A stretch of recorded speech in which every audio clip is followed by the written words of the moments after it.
Ile luksusu zostało w 20-letnim topowym Audi? Na co zwrócić uwagę przy kupnie?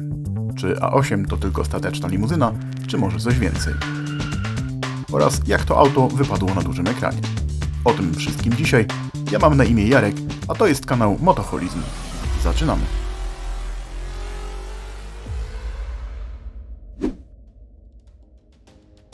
Witajcie w miejscu dla uzależnionych od motoryzacji, w którym interesujemy się wszystkim, co ma silnik i daje frajdę z prowadzenia.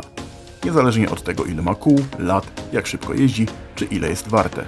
A dzisiaj przejedziemy się Audi A8 i sprawdzimy, co może nam zaoferować to auto ponad 2 dekady po premierze. A na początek cofamy się w czasie jeszcze bardziej.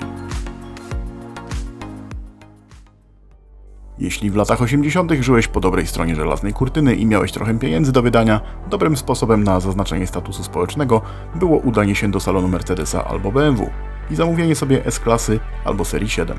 Audi na tej mapie luksusu wtedy nie występowało. Owszem, ich modele dla klasy średniej były w porządku, ale to, co interesowało doktora z alpejskiej wioski, który swoją setką Quattro dojeżdżał do pacjentów w górach, nie przemawiało do rekinów biznesu czy giełdowych japiszonów. Ludzie z Audi chcieli czegoś więcej, sięgnęli więc po wszystkie swoje najlepsze rozwiązania, dokładając do tego nowo skonstruowany silnik V8 i upchali to w nowym modelu o zaskakującej nazwie V8. Samochód przypominał nieco Audi 200, dlatego mimo starań marketingowców i takich jak ta z sesji zdjęciowych z odrzutowcami nie sprzedawał się zbyt dobrze. Audi nie poddało się jednak i 6 lat później zaprezentowało światu szczyt swoich ówczesnych możliwości. Wykonany z aluminium, całkiem nowy model w klasie F, o najwyższym w nowej nomenklaturze oznaczeniu A8. I od tego momentu zaczęła się historia świętej niemieckiej trójcy luksusu, do której weszły S-klasa, seria 7 i A8 właśnie. Mimo zastosowania standardowego przedniego napędu, co budziło zdziwienie konserwatywnych klientów i konkurencji, producent z Ingolstadt sukcesywnie zdobywał rynek, zwłaszcza że zamówić można było również legendarne Quattro. Wyposażenie i jakość wykonania broniły się same. Nierdzewne aluminium przekonywało trwałością, a wybór silników wydawał się wystarczający. W najbardziej luksusowej wersji A8 miało przedłużone nadwozie i 6-litrowy motor W12.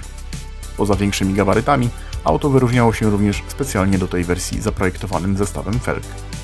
Wisienką na torcie był model S8 z silnikiem 4.2 o mocy 360 koni, z napędem na 4 koła, a także z układem hamulcowym i zawieszeniem dostosowanym do większych mocy i osiągów. Po 8 latach produkcji nadszedł czas na zmiany i w 2002 roku świat ujrzał następcę pierwszego A8, czyli model D3.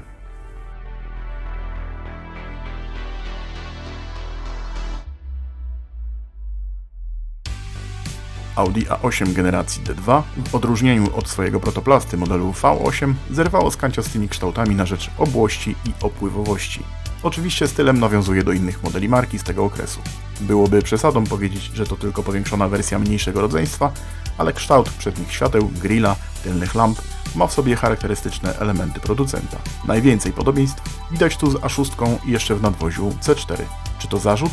Bynajmniej. Audi na tle swoich największych konkurentów, czyli S-klasy Mercedesa i BMW serii 7, prezentuje się, czy raczej prezentowało się w czasach, gdy było nowością, bardzo pozytywnie. Niewiele odbiegało lekkością od 7, bijąc pod tym względem na głowę Mercedesa, chociaż na marginesie nabywcy S-ki nie tylko nie byli tym faktem zasmuceni, ale wręcz oczekiwali, żeby opasły od luksusu wóz przygniatał wizerunkowo inne auta i nie przeszkadzało im, że jeśli chodzi o estetykę, to gra on w swojej oddzielnej lidze. Osobiście najbardziej lubię oglądać A8 z tyłu. Z tej perspektywy wygląda muskularnie i elegancko jednocześnie. Tak jak atletycznie zbudowany sportowiec w dobrze skrojonym garniturze. Ale z każdej innej strony jest równie dobrze. Nadwozie Audi przeszło do historii motoryzacji jako pierwsze seryjnie produkowane w całości z aluminium. Tak, pamiętam o Land Roverze, ale użycie aluminium w tamtym wypadku było wynikiem wojennych niedostatków stali, a nie wyborem podyktowanym względami technicznymi. Audi Space Frame miało być właśnie tą sloganową przewagą dzięki technice i trzeba przyznać, że wyszło to dobrze. Może waga samochodu nie jest tak niska, jak można by sobie obiecywać po lżejszym materiale, ale już właściwości antykorozyjne są niezaprzeczalne. W naszych polskich warunkach A8 jako auto mocno używane może być też zakupem nieco bezpieczniejszym niż inne podobne pojazdy, bo mimo trwającego latami zalewu rodzimego rynku przez różnej maści importowane rozbitki, sprowadzenie i naprawa poważnie uszkodzonego A8 była opłacalna mało albo wcale.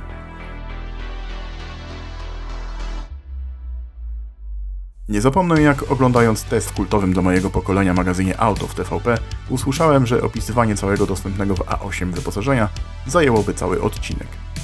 W czasach, kiedy za dobrze wyposażone auta uchodziły te ze wspomaganiem kierownicy i centralnym zamkiem, Audi było pojazdem z innej planety. W bogatej wersji można było znaleźć elektryczne fotele z pamięcią ustawień, elektryczne ustawianie kolumny kierownicy, która odjeżdżała po wyjęciu kluczyka, ułatwiając wysiadanie, automatyczną klimatyzację podzieloną na strefy, nawigację z kolorowym wyświetlaczem, a nawet baterię solarną w szyberdachu, która zasilała wentylację w stojącym na słońcu aucie i pozwalała schładzać wnętrze. A jakie jest wnętrze A8? Jednym słowem, wygodne. Łatwo znaleźć tu dobrą pozycję za kierownicą. Wszystko jest pod ręką, możemy oprzeć się na szerokim podłokietniku, swoją drogą bardzo drogim i już trudno dostępnym. Nie brakuje też miejsca na nogi ani nad głową. Po przesiadce z innego auta trochę przeszkadzał mi szeroki pedał hamulca, o który łatwo zawadzić, przenosząc nogę na gaz, ale to pewnie kwestia przyzwyczajenia. Zajmując miejsce za kierownicą A8, masz ochotę tylko na jedno – wyjazd w długą trasę. A w tym z pewnością pomoże to, co pod maską.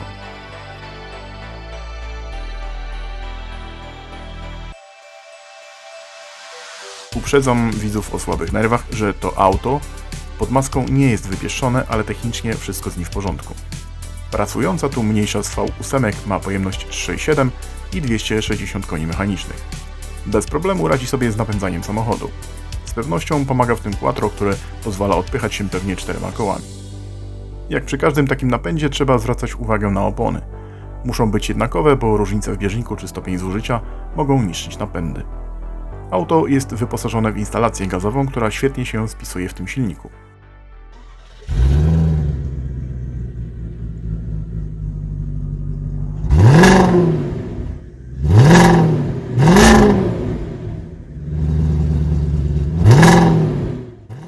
Spalanie wynosi od 12 do 15 litrów benzyny i od 15 do nawet 20 litrów gazu. Skrzynia po latach działa nadal bez problemów. Jest to wersja 5-biegowa, stosowana po liftingu. Poprzednia o 4 przełożeniach cieszy się co prawda lepszą opinią, ale ta wymagała jedynie wymiany sprzęgła hydrokinetycznego przy 360 tysiącach przebiegu. Sami odpowiedzcie sobie, czy to wiele.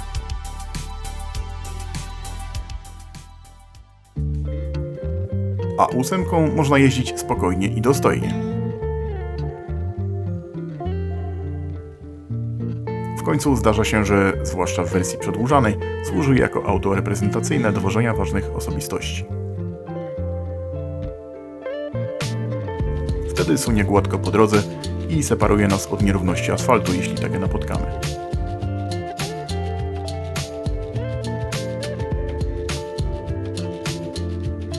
Mimo gabarytów i masy prowadzi się dosyć lekko i pewnie, w czym upatrywałbym zasługi napędu quattro.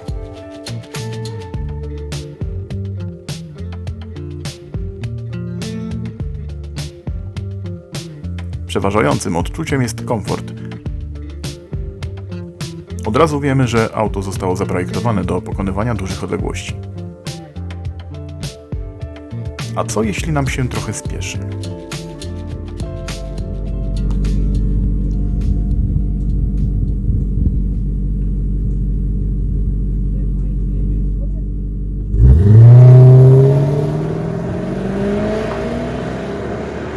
Jeśli chodzi o zdolność silnika do sprostania dynamicznej jeździe, to nie ma tu dużego problemu. A8 z silnikiem 3.7 przyspiesza bez ociągania, skrzynia Tiptronic pozwala na ręczną zmianę przełożeń, a hamulce są dopasowane do osiągów.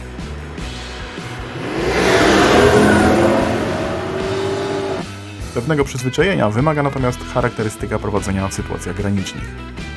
Przez ciężki i dość daleko wysunięty do przodu silnik auto ma tendencję do podsterowności w początkowej fazie łuku,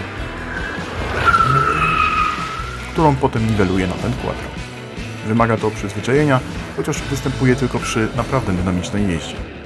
Nie wszyscy jednak o tym pamiętają i czasem chęć wprowadzenia A8 w kontrolowany poślizg kończy się tak.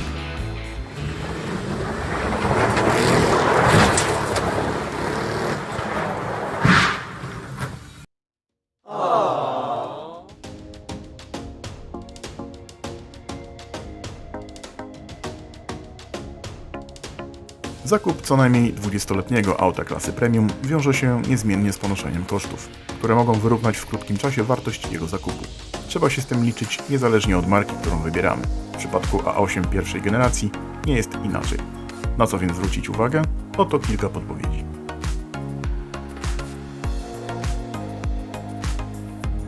Sprawdzamy każdy pstryczek, elektryczek, żeby ilość drobnych usterek nie odbijała nam się czkawką przez kolejny rok.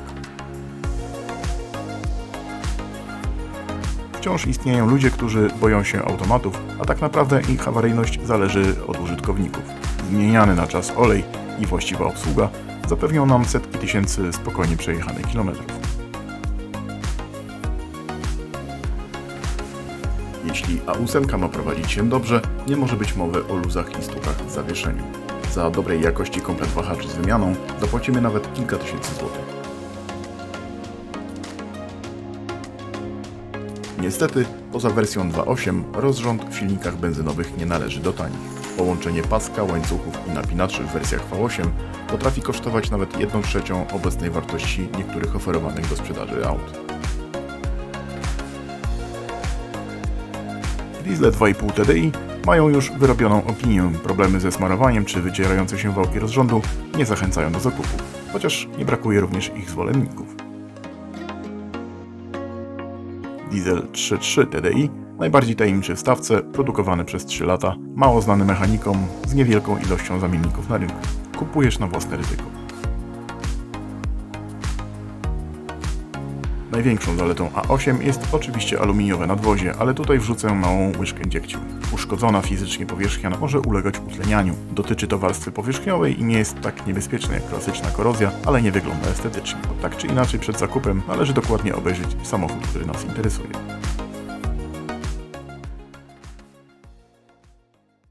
A na koniec przyjrzymy się debiutowi A8 na dużym ekranie. Właściwie to S8, ale o tym za chwilę. W 1998 roku do kin wszedł film Ronin, który dla fanów Audi, chociaż dla starych BMW również, no i dla Mercedesów właściwie też. No i jeszcze trochę Peugeotów 406, chociaż dla tych jest głównie seria taksi, ale nieważne. Skupmy się na tym pierwszym. Dla fanów Audi stał się podobnie obowiązkową pozycją co Bullitt dla entuzjastów Forda Mustanga. Opowieść o dawnych szpiegach z czasów zimnej wojny, którzy w nowej rzeczywistości zostają najemnikami do mokrej roboty, wypełniają rozbudowane sceny pościgów, zrealizowane w starym dobrym stylu, bez efektów CGI i obrazków rodem z gier komputerowych. Pamiętam, że kiedy oglądałem ten film w kinie, ryknąłem z irytacją na scenie dialogu postaci Jeana Reno z kolegą, który był kierowcą w tej ekipie. Załatw coś szybkiego, najlepiej Audi S8. Będzie po południu. Zaraz. Jak to po południu? Będzie po południu? S8? Tak jakby S8 stały rzędami na każdej ulicy. Podobna rozmowa kręcona w Polsce w tamtym czasie brzmiałaby pewnie: załatw jakieś Cinquecento, najlepiej 900. Niedzielę jadę na giełdę.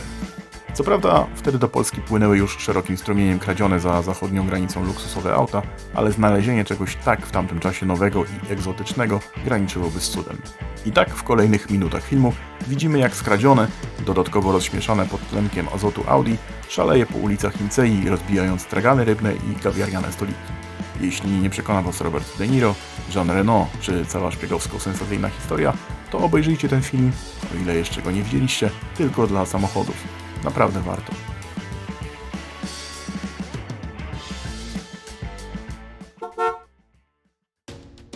Jeśli macie ochotę posłuchać również o innych pojazdach, to rozważcie użycie tego czerwonego przycisku pod filmem. Wtedy na pewno nie przegapicie nowych odcinków. A już w tej chwili możecie sprawdzić jeden z kolejnych filmów, do których poprowadzi Was jedno z tych okienek, które pojawiły się właśnie na ekranie.